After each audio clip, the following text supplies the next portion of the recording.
නමෝ තස්ස භගවතු අරහතෝ සම්මා සම්බුද්දස්ස නමෝ තස්ස භගවතු අරහතෝ සම්මා සම්බුද්දස්ස නමෝ තස්ස භගවතු අරහතෝ සම්මා සම්බුද්දස්ස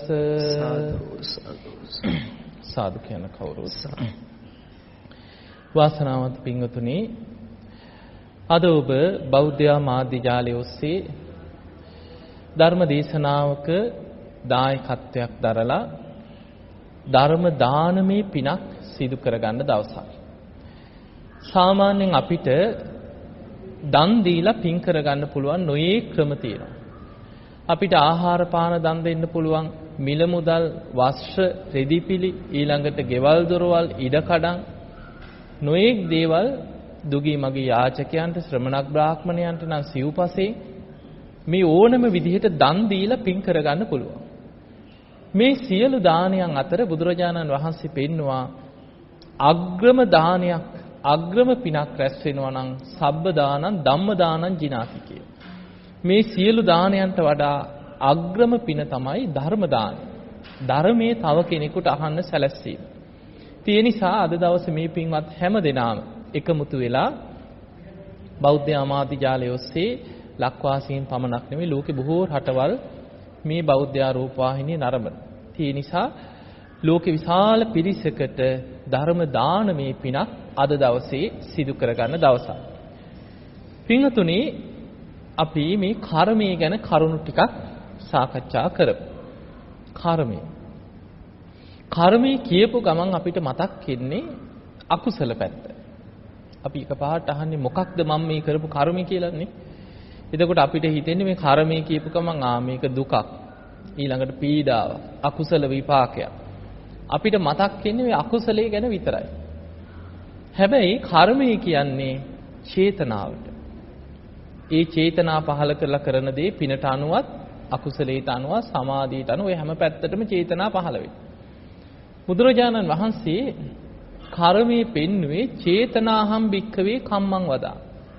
මහණෙනි, චේතනාව කර්මයයි. චේතයිත්වා කම්මං කරෝති කායේන වාචාය මනසා. අපි චේතනා පහල කළ කර්ම රැස් කරනවා කායේන වාචාය මනසා. අපි ක්‍රියා කරනකොට අපි කය මුල් කරගෙන කරන හැම ක්‍රියාවක් තුළම චේතනාවක් තුලයි ඒ ක්‍රියාව සිදුවේ. ඊළඟට වාචාය, අපි කතා කරන හැම වචනයකටම පෙර හිත ඇතුලේ සකස් වෙනවා. ඒකට කියනවා විතක්ක ਵਿਚාර කියලා. චේතනාවක් පහල කරලා තමයි වචන කතා කරන්නේ. මනසා, අපි හිතෙන් හිතන හැම සිතුවිල්ලක් තුළම චේතනාව තියෙනවා. එතකොට අපේ සිත, කය, වචනය කියන තුන් දොරම ක්‍රියාත්මක වෙන්නේ චේතනාවක් ඇතුව. එතකොට හැම වෙලාවෙම අපිට කර්ම රැස් වෙනවා. චේතනාව නම් කර්මය, චේතනාවක් තුල නම් අපේ සිත, කය, වචනේ ක්‍රියාත්මක වෙන්නේ. එහෙනම් හැම වෙලාවෙම කර්ම රැස් වෙනවා. ඊළඟට බුදුරජාණන් වහන්සේ මේ කර්ම රැස් කරන ස්ථාන 6ක් පෙන්නනවා. ඒ තමයි අපි ඇහැට පේන රූප ගැන චේතනා පහල කරනවා. ඒකට කියන රූප සංචේතන. ඒකත් කර්මයක්. කනට ඇහෙන ශබ්දය ගැන චේතනාවක් පහල වෙනවා. ශබ්ද සංචේතන. නාසයට දැනෙන ගඳ සුවඳ ගැන චේතනා පහල කරනවා. ගන්ධ සංචේතන. දිවට දැනෙන රසය ගැන චේතනාවක් පහල කරනවා. රස සංචේතන. කයට දැනෙන පහස ගැන චේතනා පහල වෙනවා. පොට්ටබ්බ සංචේතන. මනසෙන් මේවා ගැන හිත හිතා චේතනා පහල කරනවා. ධම්ම සංචේතන. එහෙනම් අපිට පේනවා අපේ ඇස, කන, නාසය, දිව, කය, මනස. මේ ආයතන 6 තුලින්ම කර්ම රැස් වෙනවා. දැන් එහෙනම් අපිට තේරෙන්නට ඕනේ අපි ඇහැ, කන, නාසය, දිව, කය, මනස කියන මේ ආයතන 6 අපි පරිහරණය කරනවා නම්, අපි අවදියෙන්, සිහියෙන්, ක්‍රියාත්මක ස්වරූපයෙන් අපි ඉන්නවනම්, මැරිලා නැති සිහියෙන් ඉන්න හැම කෙනෙකුටම සිත, කය, වචනේ ක්‍රියාත්මක වෙනවා කියන්නේ මේ ආයතන 6 ඔස්සේ හැම වෙලාවෙම කර්ම සකස් වෙනවා. දැන් එතකොට අපිට පේනවා එහෙමනම් කර්මයක් නැතුව අපිට ඉන්න පුළුවන් කමක් නැහැ. හැම වෙලාවෙම කර්මයක් හැදෙනවා. ඒ නිසා බුදුරජාණන් වහන්සේ අපිට මේ කර්ම රැස් නොකර ඉන්න තැනක් ගැන පෙන්නලා නැහැ. හැම වෙලාවෙම කර්ම හැදෙනවා. හැබැයි උන්වහන්සේ අපිට කරන්න එපා කියන්නේ එක කොටසක් විතරයි. සබ්බ පාපස්සකරණ. පාපී අකුසල් කරන්න එපා කියන.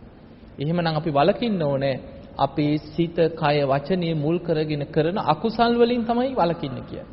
ඒව කරන්න එපා. කුසලස්ස උපසම්පදා අන්න කල යුතු කර්ම තියෙන. අපේ සිත, කය, වචනේ මුල් කරගෙන කුසල් වඩන්න, පින් කරන්න, දන් දෙන්න, සීල් රකින්න, භාවනා කරන්න, යහපත් වචන කතා කරන්න, යහපත් ක්‍රියාවල යෙදෙන්න, මෛත්‍රී සහගත යහපත් දේවල් හිතන්න. මේ හැම වෙලාවෙම සිත, කය, වචනේ මුල් කරගෙන සකස් වෙන්න පිනක්, පුණ්‍ය කර්ම. එතකොට කර්මයක් රැස් නොකර ජීවත් වෙන්න බෑ කාටවත්. හැම වෙලාවෙම කර්ම රැස් වෙනවා. විපාක ශක්තියක් නැතුව රැස් වෙන කර්ම කීපයක් තියෙනවා. ඒ තමයි නිදාගෙන ඉන්නකොට හීනෙන්.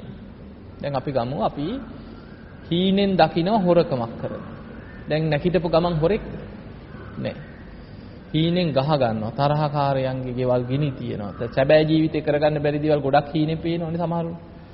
ඒක තමයි හිතේ ස්වභාවය. අපි සැබෑ ජීවිතේ අපි හිතෙන් වෛර කර කර ඉන්නවා. සමහරට හීනෙන් දකිනවා මේ පුද්ගලයාව මරනවා. හීනෙන් දකිනවා ගහනවා. ඊළඟට නොයේක් දේවල්. හැබැයි අපි නැතිට ගමන් මිනිමරුවෙක් කියලා නැහැ. සිහිනේ තුල බුදුරජාණන් වහන්සේ සිහින ගැන පෙන්වන්නේ මහණෙනි සිහින කියලා කියන්නේ ජීවිතේ වඳ බවයි කියන. සිහිනේ තුල විපාක ශක්තියක් නැහැ වඳයි කියන. සිහින කියන්නේ ජීවිතේ ඵල රහිත බවක් කියන. ඒකේ ප්‍රතිඵලයක් නැහැ ඵල රහිතයි. සිහින කියන්නේ ජීවිතේ මුලාවයි කියන.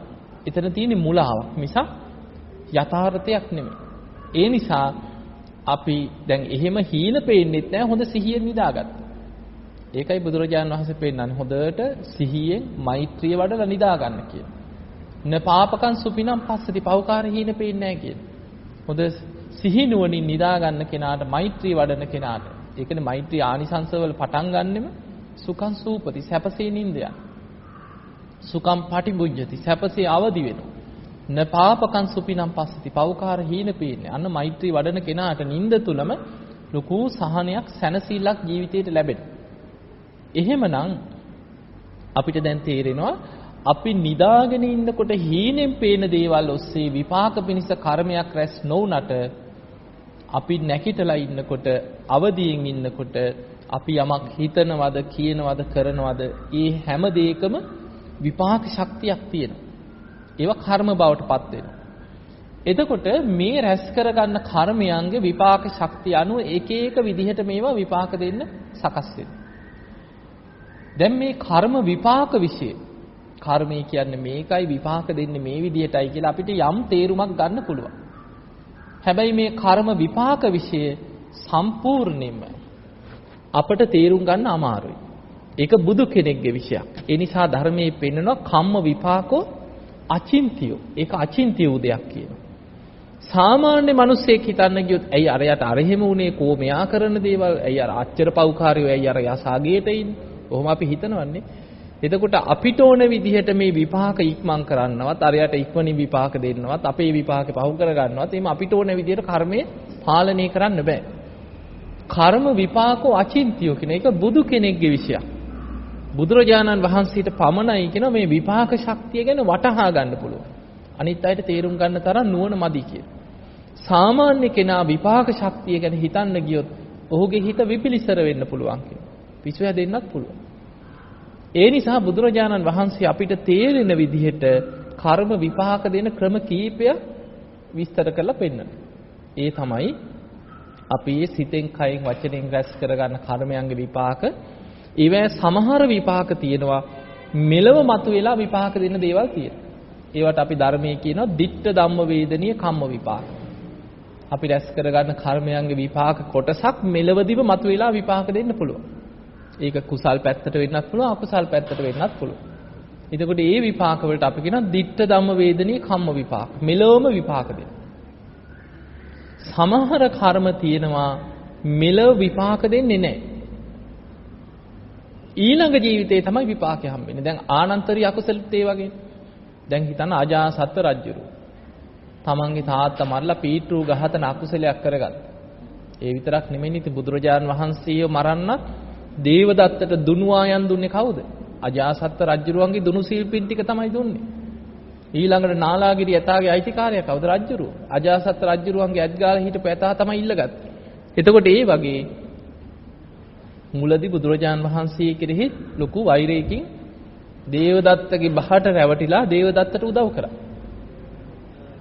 තමන්ගේ තාත්තා මරලා පීතෘ ඝාතන අකුසලයක් කරගත්තා. හැබැයි ඒ ආනන්තරී අකුසල් කරත් මැරෙනකම්ම හොදට හිටියා, රජකම් කරගෙන හිටියා. එතකොට අපිට පේනවා මේ දැන් කෙනෙක් කියන්න පුළුවන් අච්චර තාත්තා මරපු එක අර රජකම් කරන්නේ.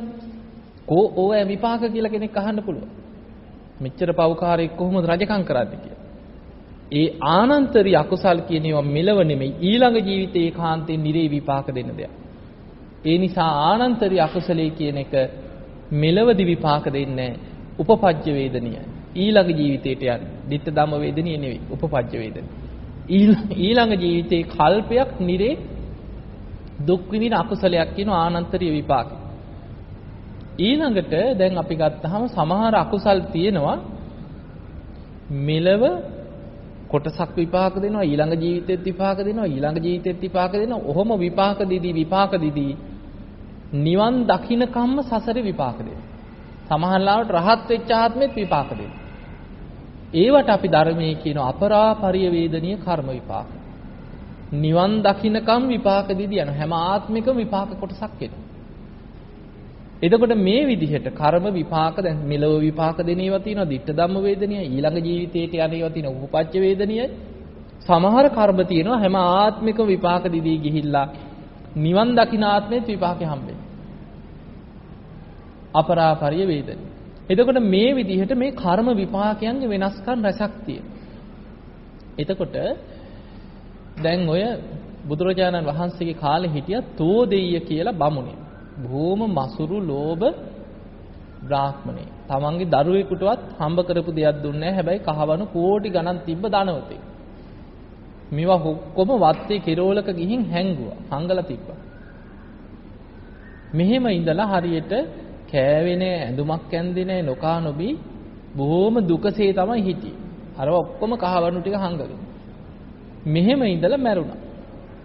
එතකොට මැරෙනකොට මතක් වෙන්නේත් අර හංගපු කහවණුනේ, ඔය ආස කරපු දේවල් ඕවා තමයි මැරෙනකොට මතක් වෙන්නේ. දැන් මැරුණාට පස්සේ නගරේ මිනිස්සු කතා වුණා ඔය බමුණා නම් ඉන්නකම් මසුරුයි, ලෝභයි. ওই තෝදෙය්‍ය ගැන ඉපදිච්ච තැන අහගන්නවා නම් යම් කියව බුදුරජාණන් වහන්සේ ළඟට. උන්වහන්සේගේ විස්තරය දැනගන්න පුළුවන්. දැන් මිනිස්සු ගිහිල්ලා බුදුරජාණන් වහන්සේට වන්දනා කරලා අහනවා ස්වාමීනි භාග්‍යතුන් වහන්සේ අර තෝදෙය්‍ය බමුණා බොහොම මසුරුයි, ලෝභයි. ඔහු මරණයටපත් වුණා, ඉපදුනේ කොහිද කියලා ඇහුවා. බුදුරජාණන් වහන්සේ නිහඬව ඒ කතාව ගැන උත්තරයක් දුන්නේ නැහැ පළවෙනි වතාවේ.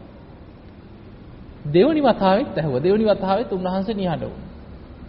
තුන්වෙනි පාරත් මේ පිරිසාර ස්වාමීනි භාග්‍යතුන් වහන්සේ අර තෝදෙය්‍ය කොහිද ඉපදුනේ? බුදු කෙනෙක්ගේ ස්වභාවය තමයි තුන් පාරක් අහනකොට සමහර ප්‍රශ්න වලට උත්තර දෙනවා. බුදුරජාණන් වහන්සේ තුන්වෙනි වතාවේ කියනවා ඔබ නැවත නැවතත් ඒ ප්‍රශ්නේම අහනවා. එහෙනම් මතක තියාගන්න කිව්වා තෝදෙය්‍ය බමුණා අර තමන් ගොඩ ගහගත්ත වස්තුව ගැන ආසාවෙන් මැරිලා ඒ සිටු මැදුරේම බල්ලෙක් වෙලා ඉපදිලා ඉන්නවා කියලාද. දැන් මේක අර මිනිස්සුන්ට දැන් බොහොම රසවත් හොඳ කතාවක්. දැන් හැම තැනම කියාගෙන යන්න බල්ලගේ විස්තරේ අන්න තෝදෙය්‍ය බමුණා ඉන්නකනුත් ওই විදිහට තමයි හිටියේ. අන්න බුදුරජාණන් වහන්සේ කිව්වා ඔය සිටු මැදුරේම බල්ලෙක් වෙලා ඉන්නවලු කියලා හැම තැනම කියා ගියා. දැන් මේක නිකන් ලැබු ගින්නක් පැතිරෙනවා වගේ නගරේ පැතිරිලා ගියා. තෝදෙය්‍ය බමුණාගේ පුතා තමයි සුබ කියන මානවකයා. සුබ තරුණේ. සුබ තමයි නම. ඔහුටත් දැනගන්න ලැබුණා. ඔහුට ආරංචි වුණා අන්න බුදුරජාණන් වහන්සේ තමන්ගේ පියතුමා සිටුවරයා මිය පරලොව ගිහිල්ලා බල්ලෙක් වෙලා ඉපදින්න ඉන්නවා කියලා කිව්වා කියලා. ඒ වෙලාවේ මොකද කරේ? තරහ ගියා. කල්පනා කරා මම ගිහින් බුදුරජාණන් වහන්සේගෙන් අහගන්නම් ඕක කියලා ආවා. ඇවිල්ලා ජේතවනාරාමයට ආවට බුදුරජාණන් වහන්සේ දකින්නකොටම අර හිතේ තිබ්බ තරහව සංසිඳුණා. එහෙම වන්දනා කළා පැත්තකින් වාඩි වෙලා අහනවා ස්වාමීනි භාග්‍යතුන් වහන්සේ ඔබ වහන්සේ මෙහෙම කතාවක් කිව්වද? අපේ තාත්තා මැරිලා මේ සිටු මැදුරේම බල්ලෙක් වෙලා ඉන්නවා කියලා ඔබ වහන්සේ කිව්වද කියලා ඇහුවා. දැන් බුදුරජාණන් වහන්සේ ඕකට කිව්වද නැද්ද ඒවට උත්තර දෙන්න ගියේ නැහැ. බුදුරජාණන් වහන්සේ වදාලා මේ සුබ ඔබටම ඕකේ ඇත්ත නැත්ත බලා ගන්න උපක්‍රමයක් කියන්නම්. ඒ තමයි අද ගිහිල්ලා අර බල්ලව හොඳට බලු කුක්කව නාවන්න කියනවා. ආදරෙන් නාවන්න කියනවා. ආස කරන දේවල් හොඳට කන්න දෙන්න කියනවා. කන්න දීලා නිදි කරවලා නිදාගත්තට පස්සේ නිින්ද යනකොට හොඳට ඔළුව අත ගගා ආදරෙන් ළඟට වෙලා ඉන්න කියනවා. නිින්ද යාගෙන එනකොට ඔළුව අත ගාලා අහන්න කිව්වා තාත්තේ අර හංගපු කෝටි ගාණක් අහවණු කොහෙද තිබ්බේ? අන්න ඒකම අහන්න කිව්වා කන්නට ලං කරලා අහන්න කිව්වා තාත්තේ අර කහවණු කොහෙද හැංගුවේ කියලා. දැන් සුබ මානවකයටත් මේ කැහුවට පස්සේ අර ආපු ප්‍රශ්නේ අමතක වුණා. ඉතින් බල්ලගෙන් හරි සල්ලිනේ හම්බෙන්නේ මේ හංගපු කහවණු ටිකට. එහෙම ලොකු සතුටක් ඇති වුණා. ඉක්මනට බුදුරජාණන් වහන්සේට වැඳලා ගිහිල්ලා අර බල්ලව හොඳට නාවලා කන්න දීලා නිදි කරවලා ඔළුව අත ගගා ඉඳලා නිින්ද යාගෙන ඉන්නකොට ඇහුවා තාත්තේ හංගපු කහවණු ටික කොහෙද කියලා ඇහුවා. ඒ වෙලාවේ මේ බල්ලා එහෙම නැකිටලා ඉව කරගෙන වත් එකේ රෝලකට ගිහිලා අත් දෙකෙන් මේව පහුරු ගෑවා. පහුරු ගාලා එතනට බුරන්න පටන් ගත්තා. අන්න ඒ වෙලාවේ ඉක්මනට සේවකයෝ ගෙනහල්ලා මෙතන පොළව හාරලා බලනකොට පොළව ඇතුලේ කෝටි ගාණක් කහවණු. දැන් මේ සිදුවීමත් එක්ක සුබ කියන තරුණයාට ජීවිතය ගැන යම් කලකිරීමක් ඇති වුණා. මේ තරම් ධනස්කන්ධයක් තිබ්බ අපේ පියතුමත් මැරිලා මේ සිටු මැදුරේම බල්ලෙක් වෙලා ඉපදුනා නම් මොකක්ද මේ ධනේ තියෙන වටිනාකම මේ හම්බ කරගත්ත දේවල් වල මොකක්ද තියෙන ප්‍රයෝජනීය කියලා හිතුණා. ඒ වෙලාවේ සුබ කියන මානවකයා මේ මිනිස්සුන්ගේ තියෙන වෙනස්කම් මේවා ඔක්කොම ගැන කල්පනා කරලා බුදුරජාණන් වහන්සේව හම්බෙන්නේනවා ප්‍රශ්න ගොඩාක් අරගෙන. ඇවිල්ලා බුදුරජාණන් වහන්සේට වන්දනා කරලා එකත් පසකින් වාඩි වෙලා අහනවා ස්වාමීනි භාග්‍යතුන් වහන්සේ දැන් අපි කවුරුත් කියන්නේ මේ මනුස්ස ලෝකේ උපදින්නේ පිනක් නිසා කියලානේ. කවුරු ඇහුවත් කියනවා මනුස්ස ජීවිතයක් ලැබෙන්නේ පිනකට. එතකොට මේ සුබ අහනවා ස්වාමීනි මනුස්ස ලෝකේ උපදින්නේ පිනකට නම් ඇයි ඇහුව සමහරු දීර්ඝායුෂ ලබනකොට සමහරු මනුස්ස ලෝකේ අඩු වයසෙන් මැරෙනවා. කොටසක් දීර්ඝායුෂ විඳිනවා අවුරුදු 80 90 ජීවත් වෙනවා. කෙනෙක් එක්ක මව් කුසේ මැරෙනවා, එක්ක ඉපදිච්ච ගමන් මැරෙනවා, එක්ක පුංචි වයසේ මැරෙනවා. ඇයි කෙනෙකුට දීර්ඝායුෂ ලැබෙන්නේ? ඇයි කෙනෙක් අඩු වයසෙන් මැරෙන්නේ? ඊළඟට අහනවා ස්වාමීනි භාග්‍යතුන් වහන්සේ මට ඒ විතරක් නෙමෙයි. සමහරු ඉන්නවා කීවා උපන්දා ඉඳන් ලෙඩ. ඔය සමහර දරුවෝ ඉන්නවා ඉපදිච්ච දවසේ ඉඳන් ඉතින් අම්මලා වඩාගෙන ස්පිරිතාල ගන්නවා. නිතර ලෙඩ රෝග බහුලයි. හැබැයි තමයි ඉන්නවා නිරෝගී සම්පත්තියෙන් යුක්තයි. ඔය කලාතුරක ඉතිගුණක් හෙම්බිරිසාවක් හැදෙනවා. ඒ ඇරෙන්න ලොකු අසනීපයක් නැහැ. එතකොට නිරෝගී සම්පත්තිය ලැබෙන අය ඉන්නවා. සමහරු ඉන්නවා බොහොම ලස්සනයි. කෙනෙක් ඉන්නවා විරූපී කැතයි. තව කෙනෙක් බොහොම පෞරුෂවත් හොඳ පෙනුමක් තියෙනවා පෞරුෂයක් තියෙනවා. යන තැන ඒ ගෞරවයේ කීර්තිය ලැබීම් සියල්ල අර පෞරුෂය නිසා ලැබෙනවා. තව කෙනෙක් ඉන්නවා කිසිම පෞරුෂයක් නැහැ පෙනුමක් නැහැ. කොතන ගියත් එහෙම පිළිගැනීමක් නැහැ. ඊළඟට ස්වාමීනි භාග්‍යතුන් වහන්සේ සමහරු ඉන්නවා හොඳ ප්‍රඥාවන්තයි. කියපු ගමන් යමක් වැටහෙනවා නුවණ තියෙන. ඒ අතර නුවණ අඩු මන්ද බුද්ධික සිහි කල්පනාව නැති අයත් ලෝකේ ඉන්නවා. ස්වාමීනි ඇයි මේ වෙනස්කම්? ඊළඟට අහනවා ස්වාමීනි භාග්‍යතුන් වහන්සේ ඒ විතරක් නෙමෙයි. සමහරු බොහොම පොහොසත්. ඒ වගේමයි මොනතරම් දුක් විඳත් මොනතරම් උපක්‍රම යෙදුවත් එදා වේලවත් හම්බ කරගන්න බැරි විශාල පිරිසක් ලෝකේ ඉන්නවා. එතකොට කොටසක් පොහොසත් වෙනකොට ධනවත් වෙනකොට සුළු උත්සාහයෙන් දියුණු වෙන මිනිස්සු ඉන්නවා. සමහරු ජීවිත කාලෙම මොනතරම් උපක්‍රම යෙදුවත් උත්සාහ කරත් කරන හැමදේම කඩාගෙන වැටෙනවා. එතකොට මෙහෙම උනේ ඇයි කියලා හෙව්වා. කොටසක් පොහොසත් කොටසක් දුප්පත් කෙනෙක් දීර්ඝායුෂ විඳිනවා කෙනෙක් අඩු වයසෙන් මැරෙනවා කෙනෙක් නිරෝගී කෙනෙක් ලෙඩ රෝග බහුලයි කෙනෙක් ලස්සනයි කෙනෙක් කැතයි කෙනෙක් පෞරුෂවත් කෙනෙක්ගේ පෞරුෂයක් නැහැ ඊළඟට කෙනෙක් කුලවත් කෙනෙක් කුලහීනයි මේ වගේ සමාජ වෙනස්කම් ඇයි කියලා හෙව්වා.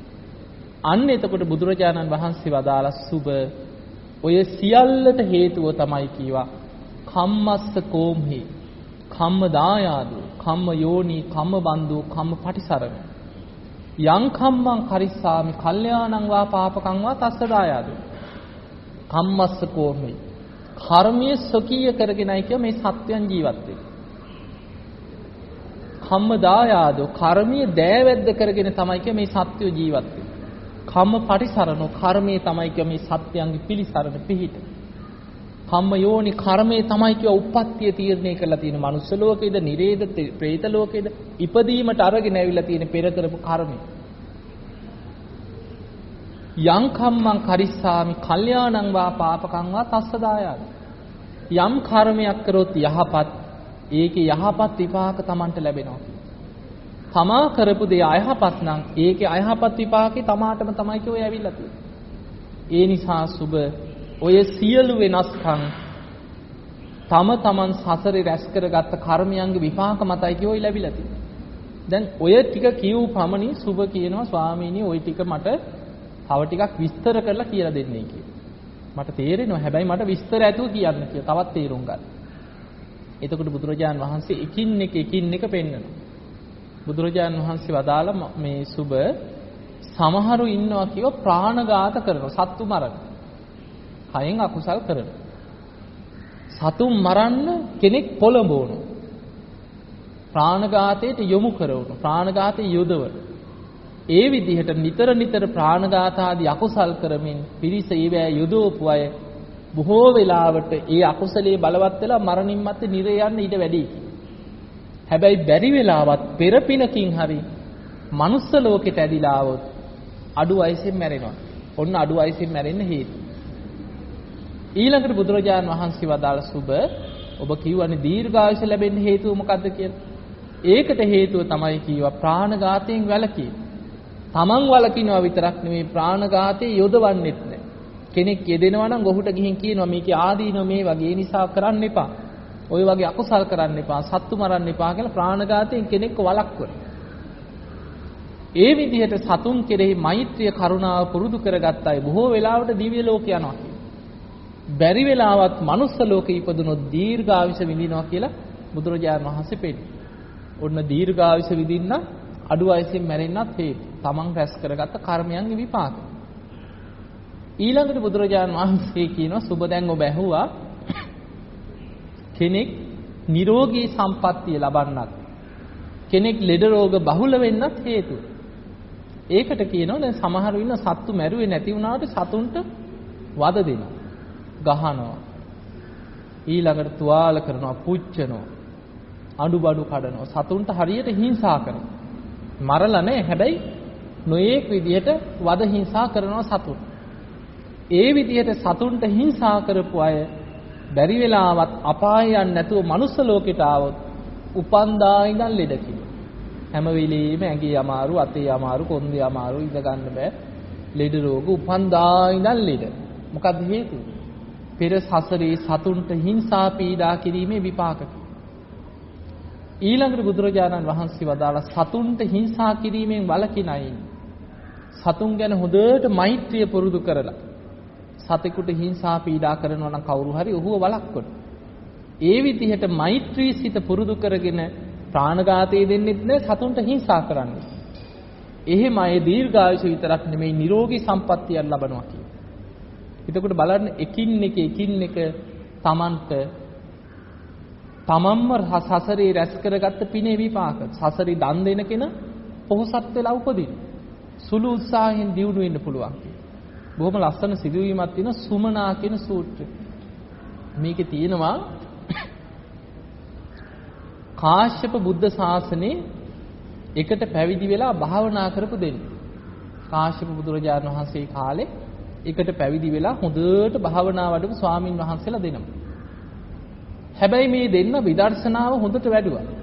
එක ස්වාමින් වහන්සේ නමක් භාවනා කරන එක විතරක් නෙමෙයි මෝණේය වතපිරුවා.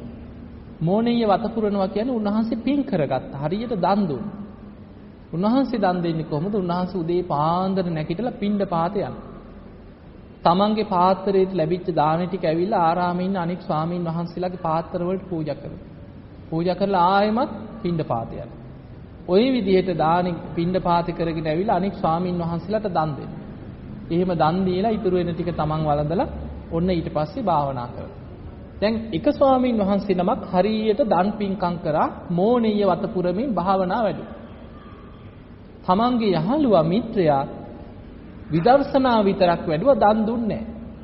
පින්ඩපාත ගියා තමන්ට ලැබෙන දාන ටික අරගෙන කැලේට වෙලා භාවනා කර කර හිටියා. වෙන පිනක් කරගත්තේ නැහැ. විදර්ශනා පැත්ත විතරයි දියුණු කරේ. එතකොට මෙහෙම හිටපු මේ දෙන්නා භාවනා කළා මරණයටපත් වෙලා දිව්‍ය ලෝකේ ඉපදුනා.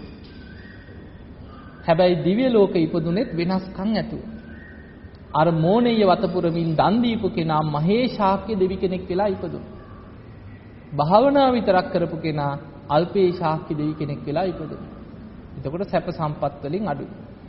එහෙම දිව්‍ය ලෝකේ ඉඳලා හැබැයි දෙන්නම හොඳ ප්‍රඥාවන්තයි. දිව්‍ය ලෝකෙදි දෙන්න එකතු වෙලා ධර්ම සාකච්ඡා කරා, බණ භාවනා කරා, ධර්මයේ නුවණින් විමසමින් ඉඳලා ගෞතම බුදුරජාණන් වහන්සේ පහළ වෙච්ච කාලේ දෙන්නම හොඳ සිහිනුවණින් එකට දිව්‍ය ලෝකෙන් චුත වුණා. චුත වෙලා අර පින් කරපු කෙනා කොසල් රජුරුවන්ගේ අගමෙහෙසීකගේ බිසවකගේ කුසේ ඉපදුනා. අර අල්පේශාක්‍ය වෙලා භාවනා විතරක් කරගෙන පින් කරපු නැති කෙනා දිව්‍ය ලෝකෙන් චුත වෙලා ඒ මාලිගාවෙම වැඩකාරියකගේ සේවිකාවකගේ කුසේ ඉපදුනා. දෙන්නම එකම දවසේ ඉපදුනේ මනුස්ස ලෝකේ. අර කුසේ වැඩිලා මනුස්ස ලෝකේ එකම දවසේ කොසල් රජුරුවන්ගේ මාලිගාවේ දරුවෝ දෙන්නෙක් එදා ඉපදුනා.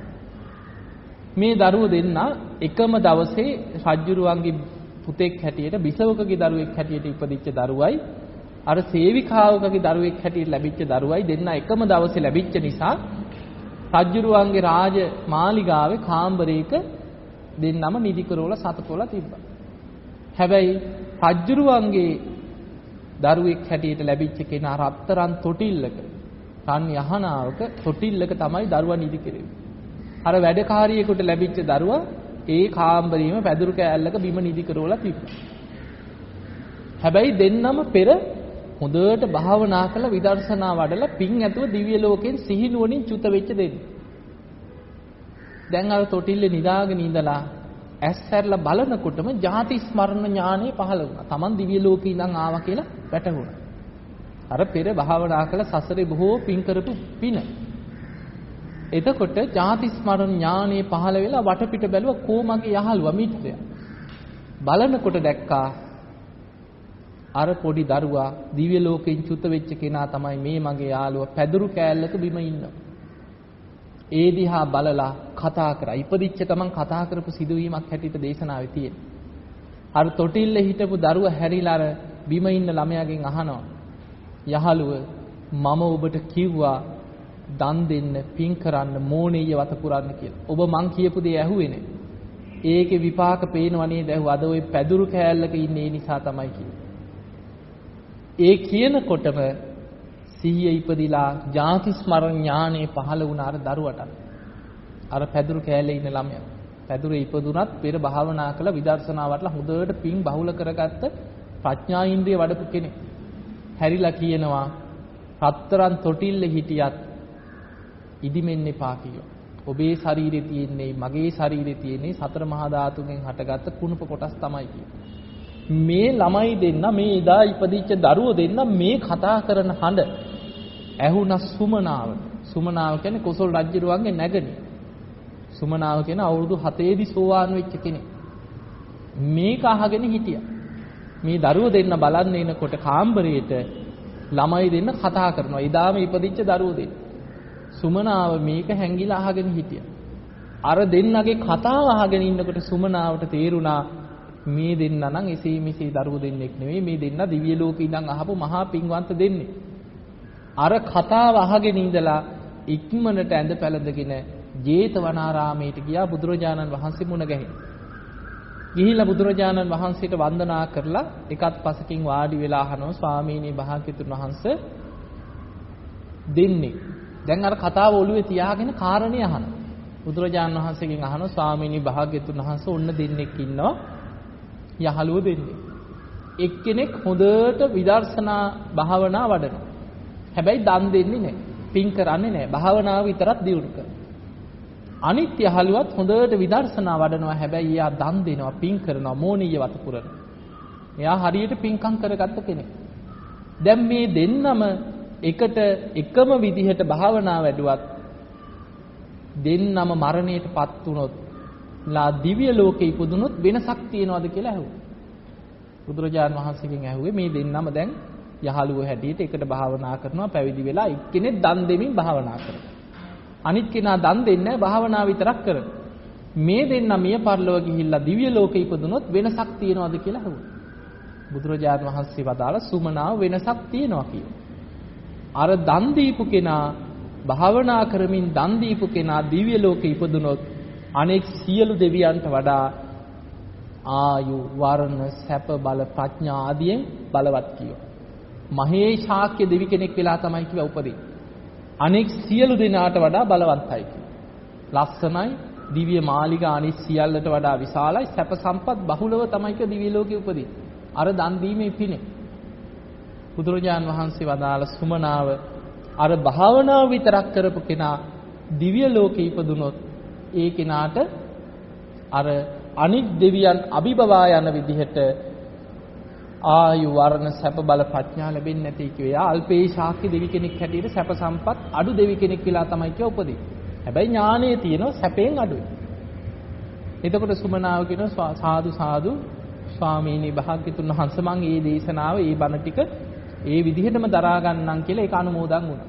අනුමෝදන් වෙලා ආයිමත් අහනවා ස්වාමීනි භාග්‍යතුන් වහන්සේ දැන් ඔය දෙන්න.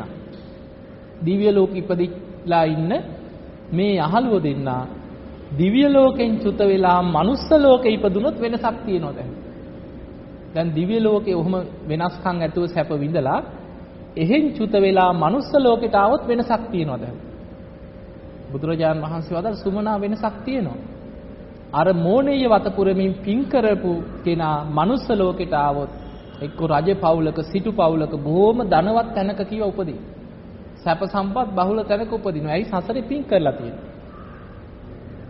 පින් කරන්නේ නැතුව භාවනාව විතරක් කරපු කෙනා මනුස්ස ලෝකෙට ආවොත් බොහොම දිලිඳු තැනක තමයි කිය උපදී.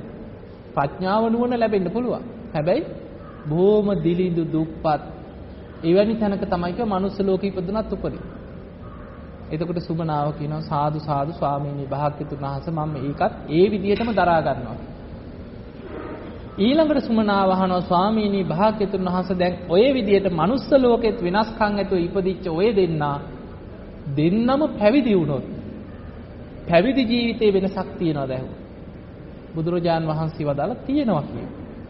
අර සසරේ දන් දීපු කෙනා පැවිදි වුණොත් එයාගේ පැවිදි ජීවිතය තුලත් සිව්පසේ බහුලව ලැබෙනවා කියනවා. පැවිදි වෙච්ච දවසේ ඉඳන් එයාට චීවර, පිණ්ඩපාත, සීනාසන, ගිලම්පස ටික හැමදාම හොඳට ලැබෙනවා. එයාට සැප සම්පත් බහුලයි කිය පැවිදි ජීවිතය තුල. සසරේ දන් දීලා නැති භාවනාව විතරක් කරපු කෙනා පැවිදි වුණොත් එයාට පැවිදි ජීවිතය තුලත් සිව්පසේ හොයාගන්න තියෙන බොහෝම දුකසේ කිය. පිණ්ඩපාත ගියත් හරියට දාන ටික හම්බෙන්නේ නැහැ සමහර වෙලාවට. බෙහෙත් හේත් ටිකක් නැහැ. දැන් බලන්න රහතන් වහන්සේලා අතර වුණත් සීවලී මහරහතන් වහන්සේට යන තැන දාන ටික හම්බුණා. ලෝසක මහරහතන් වහන්සේ උන්වහන්සේට රහත් වෙලා පිණ්ඩපාතේ ගියත් දාන ටික නැහැ. මිනිස්සුන්ට පාත්‍රයට දානි බෙදන්න හදනකොට පාත්‍රේ පිළිලා වගේ පේනවා අකුසලයක්. හැමදාම හිස් පාත්‍රය අරගෙන එනවා. එතකොට අපිට පේනවා රහත් වෙන්න පින තිබ්බට පෙර කරපු පිනේ විපාක අනුව සීවලී හාමුදුරන්ට ලැබීම් ලැබෙනවා. ලෝසක හාමුදුරන්ට නැහැ. පිණ්ඩපාතේ ගියත් දාන ටික නැහැ. අන්න ඒ වගේ බුදුරජාණන් වහන්සේ වදාලා සුමනාව පෙර සසරේ දන් දෙමින් භාවනා කරපු පින් කරගත්ත කෙනා පැවිදි වුණා සිව්පසේ ටික ලැබෙනවා. පින් කරපු නැති කෙනාට භාවනා විතරක් කරපු කෙනාට නිවන් දකින්න පුළුවන්. හැබැයි බොහෝම දුකසේ දුක්ඛාපටිපදා දුෂ්කර ප්‍රතිපදාවක් තියෙන. පින් කරගත්ත කෙනාට සුඛාපටිපදා සැපසහිත මාර්ගයක් තුල නිවනට යන්න තියෙන. එතකොට සුමනාව කියනවා සාදු සාදු ස්වාමීනි භාග්‍යතුන් වහන්සේ මම එහෙනම් ඒ කාරණියත් ඒ විදිහටම දරා ගන්නවා. ආයිමත් අහනවා ස්වාමීනි භාග්‍යතුන් වහන්සේ මේ දෙන්න ওই විදිහට පැවිදි වෙලා වීරිය වඩලා දෙන්නම රහත් වුණොත් ඒ රහත් භවයේ වෙනසක් තියනවද? අන්න එතනදී බුදුරජාණන් වහන්සේ වදාළ සුමනාව ඒ දෙන්නම වීරිය වඩලා රහත් වුණොත් අරහත් වේ නම් වෙනසක් නැtei කිය. අන්න එතන තමයි කියව වෙනසක් නැති. අරහත් ඵලයේ වෙනසක් නැහැ. හැබැයි ඒ රහත් වෙනකන් නිවන් දකින්නකන් යන මාර්ගය තුල වෙනසක් තියෙනවා. දන් දෙන කෙනාට තියෙන සැප සහිත මාර්ගය දිව්‍ය ලෝකේ පුතන සැප බහුලයි. මනුස්ස ලෝකෙට ආවොත් හොඳ සැප සම්පත් ඇතුව, හොඳ ශරීරයක් ඇතුව, හොඳ නුවණක් ඇතුව, ලෙඩ රෝග අඩුවෙන් දීර්ඝායුෂ ඇතුව මනුස්ස ලෝකේ උපදින. ආයු වර්ණ සැප බල ප්‍රඥා ලැබෙන. නමුත් පින් කරගත්තේ නැති කෙනා මනුස්ස ලෝකේ ඉපදුනත් පෙරපිනකින් හරි මනුස්ස ලෝකෙට ඇදිලා ආවත් දන් දෙමින් බොහෝ පින් කරලා නැති කෙනාට බොහෝම දුකසේ තමයි කියව ජීවත් වෙන්නේ. එතකොට ওই වගේ වෙනස්කම් තියෙනවා.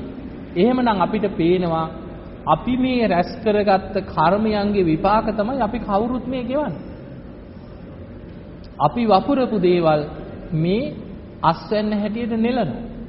දැන් අපිට මේ ජීවිතේ සැප සම්පත් ලැබෙන්නත් පුළුවන්. සැප සම්පත් තියෙන කෙනා බුදුරජාණන් වහන්සේ පෙන්න අපිට මේ විදිහට හිතන්න ක්‍රමය. අනවතග්ග සංයුක්තේ උන්වහන්සේ වදාලා